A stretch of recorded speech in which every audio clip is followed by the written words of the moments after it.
Okay, people, my hair looks good.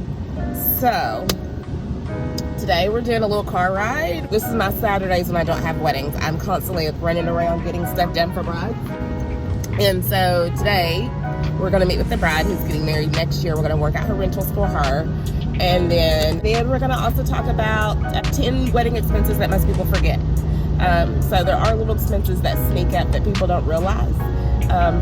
That you kind of need to account for in the budget. So we're going to talk about that. So stay tuned.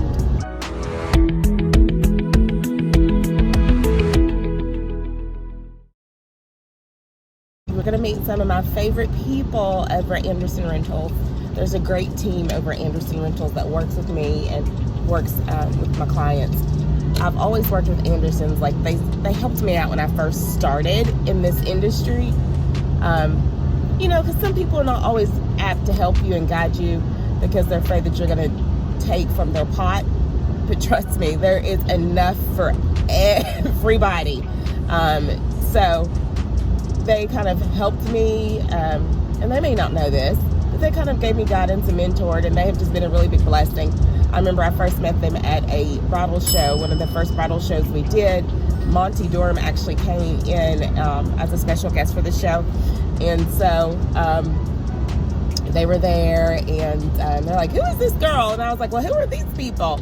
And so we have formed a relationship ever since then, and it has been one that's been a blessing to Elise Productions and to me personally, because I've met some phenomenal people, and they love on me and I love on them, and it all works, right? So you'll meet them later today. Hi. Sorry about your No, you're fine. How are you? I'm doing wonderful. Can I get a name for this order? Jackie. Miss Jackie, what would you like today? Can I get 4 large frosted coffees, 4 large frosted coffee. breakfast filet with just Colby and bacon, and then honey? Okay, cool. So just a filet, you don't want a biscuit? Got you. Okay, cool. It's going to be $18.86, man. You paying cash or card? Card. Here we go. Thank you. Here. All right. Thank you. Thank you, man. Have a wonderful day, Miss You Jackie. too. Get that Christian chicken. I'm bougie like that. Ordered the breakfast filet.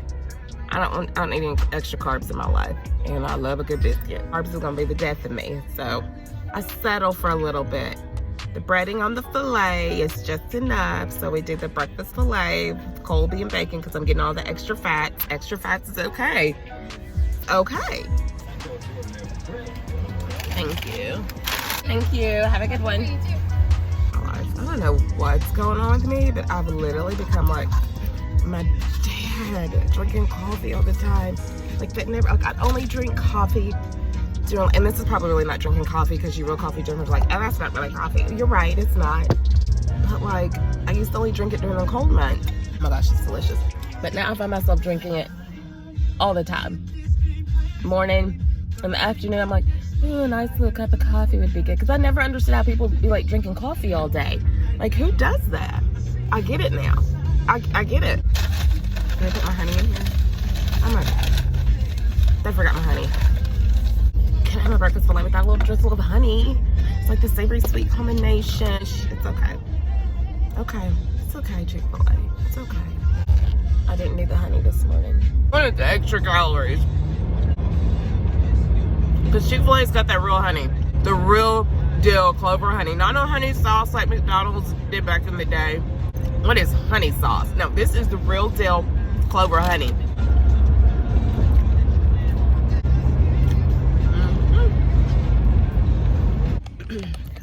Okay, so let's talk about some hidden costs that when it comes to planning your wedding that you don't really consider.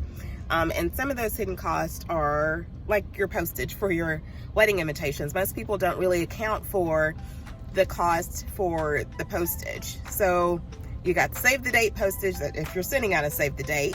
You also have the actual invitation and the RSVP card. Always find it to be a courtesy to go ahead and provide postage for that RSVP card. That way people don't have to say, I didn't respond because I couldn't find a stamp. But you want to make the RSVP process as simple as pie for people. So you check the number, you check your entree, and then you stick the joker in the mail. Ta-da! So the postage. People forget about the postage, and postage can add up, and it's, yeah, especially the type of invitation. If your invitation is going to be heavy, then, you know, you're going to have to use a little bit more than a forever stamp.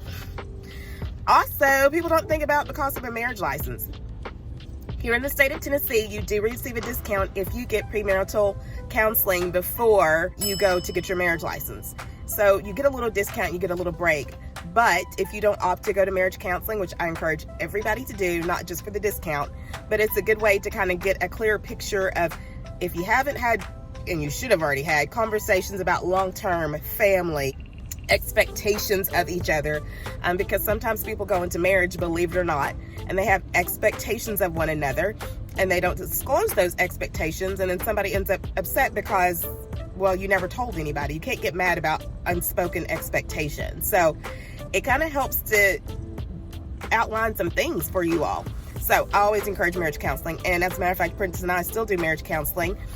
We do check-ins once a quarter. So, you know, it's a good thing for you all as a couple to kind of help develop. But anyways, marriage license. People forget about the marriage license, and there is a fee associated with obtaining a marriage license. So we've got postage, we've got marriage license.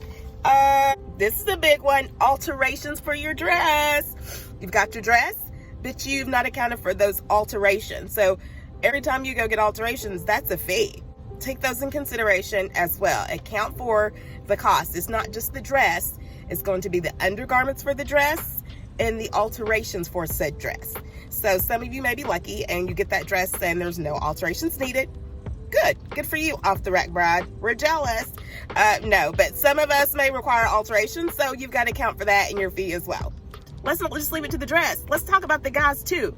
The guys may need alterations on their suit and or tux as well. So if y'all aren't renting those things and you're gonna buy a suit off the rack, but it needs a little something, well, guess what? We've got those alterations for the guys too. And the guys are just as bougie as the girls these days. They want the sharp shoes, the nice cufflinks, the nice tie. They want their swag too. So you gotta think about the guy too. Vendor meals. So I get this from a lot of brides. Oftentimes they ask me, so should I put you in my account for food?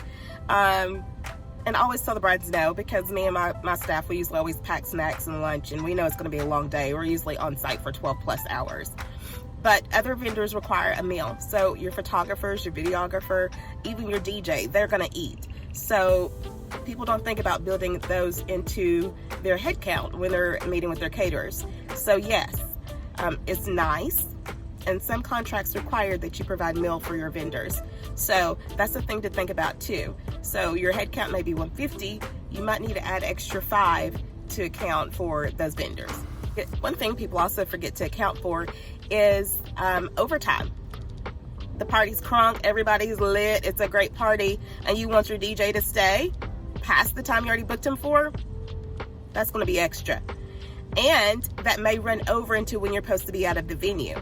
So if you've got the venue longer than what you did book the DJ for and you want the DJ to stay, there's overtime costs associated with that. So think about that as well. Just go ahead and book that VJ for the whole time that you may need him, 8 or 10 hours, just to be on the safe side. Because if not, then you're going to have overtime cost. Most people don't think about centerpieces. Centerpieces are going to cost if you don't want to do anything floral. So if you want to just do, you know, cylinder vases with candles and greenery, that's simple, that's elegant, you're still going to have the fees associated with the greenery, the candles, and the cylinder vases themselves. But some people forget about, oh, I need something to dress up that table for the guest.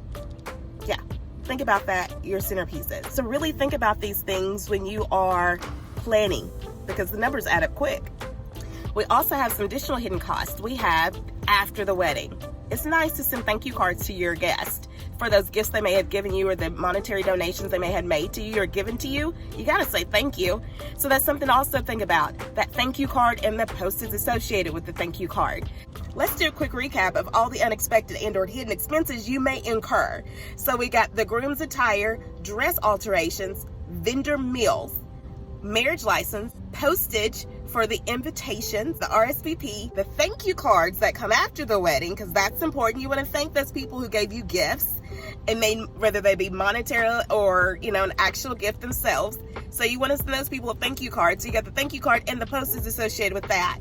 So those are just some of the things that you need to think about. And that's a wrap on our video regarding hitting costs. So if you like what you saw, you know how to do it. Drop a like, it's hot. Like, comment, and as always, we're on Facebook and Instagram. Holla back at your girl. Woo woo. Bye.